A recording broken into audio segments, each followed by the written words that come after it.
It's easy to underestimate how helpful a flexible core can be.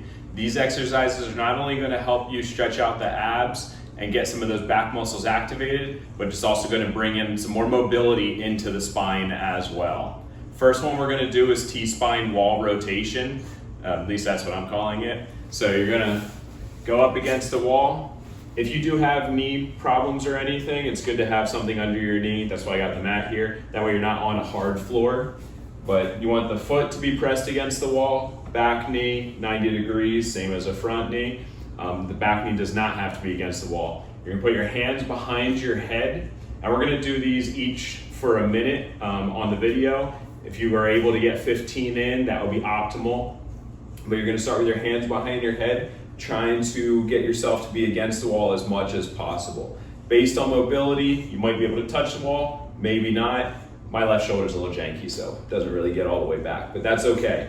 And you're gonna start here. Now, my right arm is the one against the wall, so I'm gonna trace my right arm up while keeping my right side against the wall as much as I can, really stretching up to the wall as much as possible. You might feel your back muscles turn on here. Trying to keep my side pressed against the wall. Now here, I'm trying to press my other shoulder into the wall, so the left arm, as I settle in, and then I'm gonna lift that right arm back up as I keep my right side really pushed into the wall, just like this. So I'm gonna do one without talking so you can see the proper form of it, but open up tall.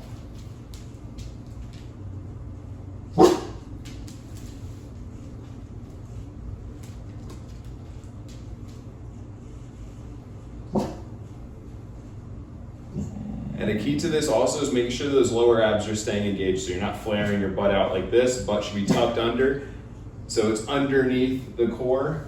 That way we don't build low back tension. You will probably start to get a little bit of a sweat going as you do this. And now my left arm is touching the wall because it's warmed up a little bit. Whole time really trying to keep that right side, or whatever side you have against the wall right now, pressed into the wall. So you're getting a nice big sweep as you try to keep that side against the wall, getting full rotation.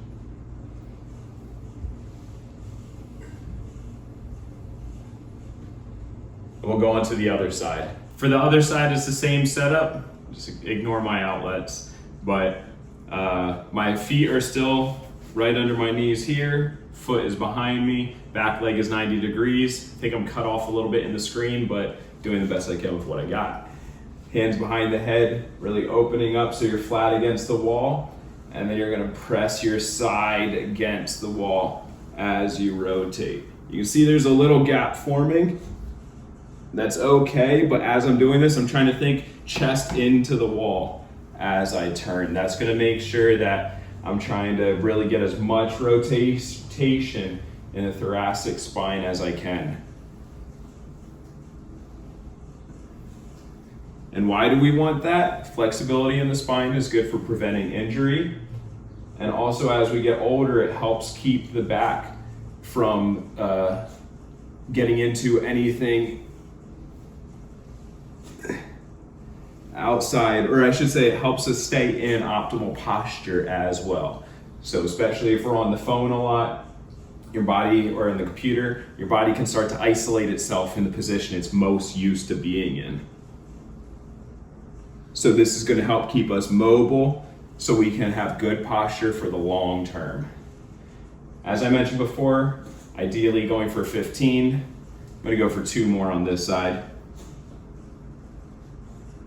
I'm pushing my hip and my leg into the wall the whole time, along with trying to get that shoulder to be as close to the wall as possible. Back of my shoulder is really starting to warm up here, which is good because this is mobility, which means muscles should be turned on. I'm gonna do one more just to point out one more thing. As I'm going, try and keep the shoulder down and back. So as I open up, I'm keeping the shoulder down and back, trying not to let it hike so I'm running away from the stretch. Feeling that shoulder really bind up, meaning it's getting tension because the muscles are really turning on here. Next one we're gonna do are wall slides. And You'll just need rag for this one. Something wide enough that you can get your hands about shoulder width. If that first move helped you out, give this a like, subscribe, hit the notification bell so you can know when more mobility comes out. My name is Michael. I've been a coach for a decade. This channel is going to have everything from fitness, mobility, stretching, nutrition, and also some of the mental aspects that go into having a life focused around longevity. Let's get on to the next move. For wall slides, you're going to need a rag. You'll put your hands on the wall like this, about shoulder width apart. You're going to have your feet slightly behind your hips. I'm going to change the camera in a minute for a different view for you guys, but for this one we'll go close up. From here, all I'm going to do is I'm sticking my butt out and I'm letting my hands slide up at the same time. Now my arms, they're going to be as straight as possible, but not the most important detail in the world. I'm sticking my butt out, thinking chest down to the ground, and then sitting back up. Every now and again, like I just felt my back pop, that's a good thing. That's the thoracic spine getting expanded. Again, this is good for posture, getting that spinal fluid really moving around. And as I dip down, I'm thinking shoulders down and back. So shoulders down, and I'm pinching them together as I go here, as I stick my butt out. The more I do that, the more I'm really gonna feel the upper back get a little tense, which is gonna help the shoulders push my back down to the floor for even more of a stretch. To feel this a little more than your abs, walk your feet back, and you're gonna dip down a little bit more and let your belly really fall down as you go down. So reaching in or up, belly goes down, and I'm really thinking belly button to the floor for this. You'll feel it in your shoulders opening up as well.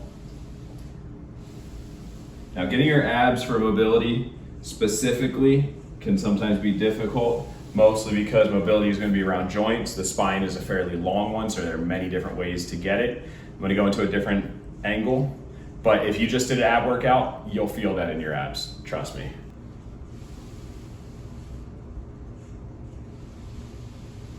Same thing as I was mentioning before, sticking the shoulders down to the floor, letting the belly open up as you go down, and then standing back up. Should be able to see my feet a little bit better, at least my legs, so when I stand back a little further, it's going to emphasize it even more. Making sure you stick the butt out as you go down. If you try to just lean into the wall like this, you're going to be doing more of a shoulder exercise rather than a thoracic spine mobility. So stick the butt back as you dip the butt down, or sorry, stick the, you know what I mean, hands come down, hands go up, butt back, shoulders down, just like that. Depending on what your area you're tight in, you might feel this in different areas. I'm feeling this a lot in my left shoulder because my left shoulder's mobility is pretty low, but I'm also feeling it in my upper back as well. We'll go for about another 30 seconds.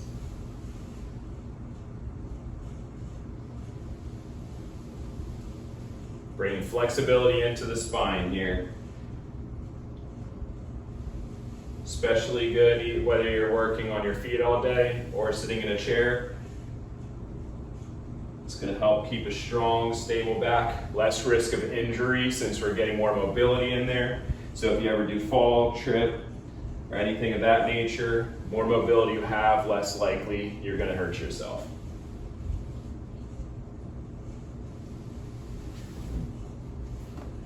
And if you found those helpful, try either these stretches out for the abs, or there's more mobility videos over here in this playlist that I've been developing. Thanks again for joining. On to the next video.